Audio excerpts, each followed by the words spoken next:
Hello everyone and welcome back to the channel, and today I'm going to walk you through how to fix payment declined on Rebtel by contacting your bank.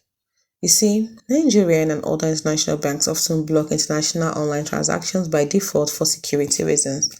Now let's say you've tried the troubleshooting steps on how to fix payment declined on Rebtel, which was in a previous video and it didn't work. Well, this next step should work for you. What you do is that you call your bank's customer service, use the number on the back of your card, then tell the agent explicitly that you're trying to make an online payment to digital service company called Rebtel. They should please confirm if your card is enabled for international online transactions and if this transaction is being blocked on their end. Then, if it is blocked, ask them to leave the restriction temporarily or permanently for the specific transaction. They might need to verify your identity. And lastly, after the bank confirms they have authorized international transactions, wait 10 to 15 minutes and try the payment on Rebtel again. It should work. If it doesn't work, then you try the next step, which is the last step you can take, which is the use of alternative payment methods. Hope you found this video helpful.